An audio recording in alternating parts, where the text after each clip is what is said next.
Hello and welcome to the finale of Magik, Storm and Illyana. All 4 episodes will be available in the playlist for watching together for a more seamless and enjoyable experience. Now on with the show. Welcome to the Daily Comic and Collectible, episode 498. Today, the collectible of the day is the Hasbro Toys Marvel Legends series, Walgreens exclusive, X-Men line, Magik action figure. Based on the Marvel Comics character Magik, a powerful mutant and sorcerer, Illyana Rasputin, wields the Soul Sword, a weapon crafted from her own soul. This is basically the same figure and accessories that was released in the 2015 San Diego Comic-Con Book of Vishanti box set, but without the price tag. This window display box is crammed with wondrous accessories. Figure is a mix of hand-painted artwork and sculpted detail. She is full of intricate fine details from her goth boots with straps and buckles. Her left arm features an eldritch armor which appears with the soul sword, and even her wide black and silver belt. The details on the figure are amazing. Even her face paint is highly detailed.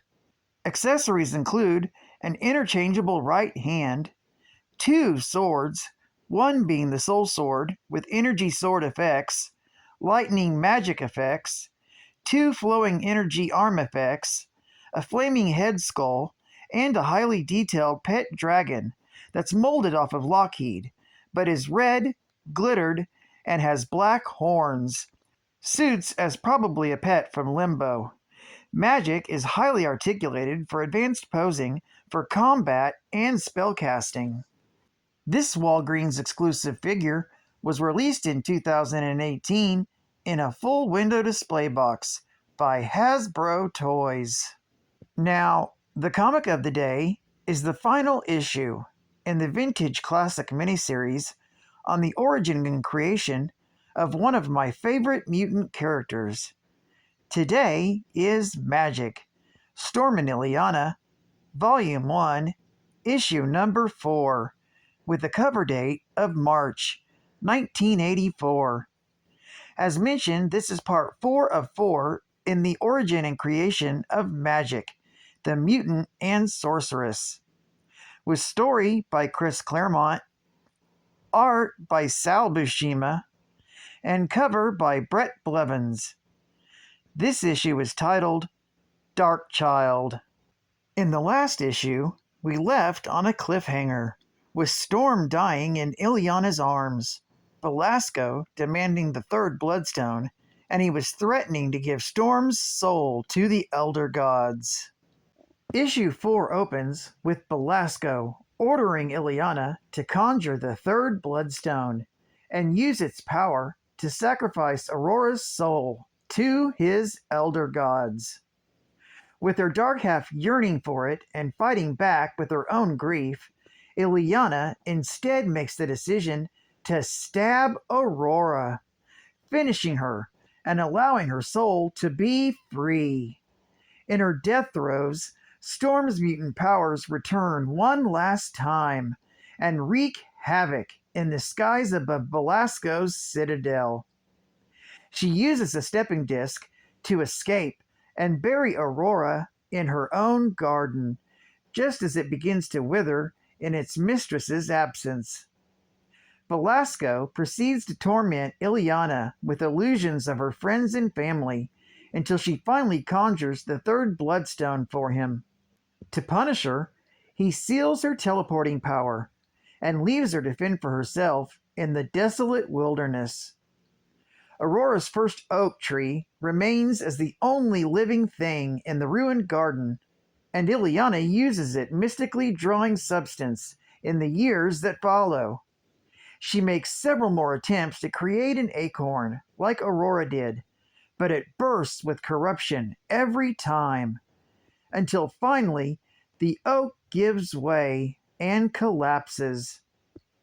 Finally, Illyana realizes that she can't create life the way Aurora did, as her path and motivations are too different. She draws on the last of the oak's energy and mixes it with her own to create a weapon that represents her true self, the Soul Sword. With that, Belasco's seal is broken, and she's able to teleport once again. Illyana attacks Belasco with the Soul Sword. She easily defeats the demon Sim and begins to steal Belasco's demonic attributes as she becomes her dark child persona. When she has the chance to finish her former master, she holds back, allowing him to escape, remembering how Storm was captured. He leaves her with the Bloodstone Medallion, 3 of the 5 stones complete. With nothing left holding her but the knowledge she will still have to face Belasco and his masters sometime in the future, Illyana follows the path Kat showed her and returns to Earth, to Uncanny X-Men, issue number 160, but 7 years older. On the day that would have been her 8th birthday, Illyana reflects on this and resolves to do the best with the fate she's been given. To be continued in future episodes of X-Men and the New Mutants. Geek Fact: this is considered a major key, being the first point in time when Illyana Rasputin becomes Darkchild, a demonic persona that she still has difficulty controlling. Bonus Geek Fact: the Soul Sword was created by Illyana Rasputin during the period in which she was trapped in Limbo, ruled by Belasco. Illyana magically caused her own life force energy to manifest before her. Once this happened, she cast her hand into the Eldritch energy and drew from it the Soul Sword, a simple-looking blade upon its origin. It began to develop intricate designs and forms upon itself the more Illyana used it, becoming more powerful with each use. Although usable as a physical weapon, its main use is to disrupt magical spells and beings, usually permanently. It was accompanied by armor covering Magik's left shoulder, chest, and arm. Control of the Soul Sword seems to guarantee mastery over Limbo, but its full power could only be accessed by Magik. Advertising ad fact. I have the power! Masters of the Universe. Monogram introduces the Talon Fighter and Attack Track model kits. Combat the sinister forces of evil with these 2 Masters of the Universe vehicles. Authentically molded in 2 exciting colors, these hobby kits snap together without glue. Talon Fighter has tail feather pistol grips that makes wings flap when you squeeze the trigger.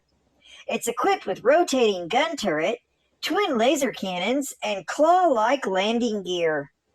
The Attack Track comes with crawler treads that flip-flop as the machine is pushed forward. Includes armor-plated hull, 6 laser cannons, and pivoting canopy that opens. Join He-Man and help defend the universe with these incredibly fantastic vehicles. Each kit is sold separately, only from Monogram. State-of-the-art gaming. You'll never catch me, He-Man. Masters of the Universe! The power of He-Man! Video game! The Power of He-Man for Intellivision and Atari 2600. It's the first Masters of the Universe video game, but it could be the last for He-Man, because even if he survives 30 treacherous miles in the Wind Raider, he still has to battle Skeletor, and the mysterious Castle Grayskull. New, only from Mattel Electronics. And final geek fact. Magik is the sorceress supreme of her limbo dimension. The extent of her powers there are all powerful, and no one there ever dares challenge her. Magik's sorcery is a unique mix of black magic she learned from Belasco and white magic taught by the alternative reality Aurora Monroe. She's even considered a possible sorcerer supreme of Earth, and as an adult has even trained with Doctor Strange. Some of her powers include, but are not limited to, energy manipulation. Illyana can project powerful energy blasts. She even used energy manipulation spell to manipulate the energy of the Sentinels, causing them to destroy each other. Magik also has the power of summoning. She can store her soul sword in nothingness and summon it whenever she desires. Another impressive summoning spell was when she rescued Cyclops from his prison cell. She summoned giant demon hands to rise from the ground and destroy his reinforced bunker walls. She also is adept at protection spells. When Danielle Moonstar was in an operating room, she transferred herself into pure energy, allowing her to form a protective wall around the surgery. She also has the power of mystical armor. The more magic she uses on any occasion, the more mystical armor appears on her body. Her appearance also becomes more demonic, with horns, hooves, and a tail. It's a natural power of whoever rules Limbo. Magik is highly skilled in the black magic of Limbo, granted by the patron of Belasco, Chthon, as well as white magic of Earth, granted by the patron of Storm's lineage, Oshter. She's also multilingual. She can speak fluent Russian, English, and speaks demonic script. Well, I'd like to thank you for joining me for another Daily Comic and Collectible, and I hope to see you again tomorrow. This is Cat Fan Comics Man, and I'll catch you on the flip. Over and out.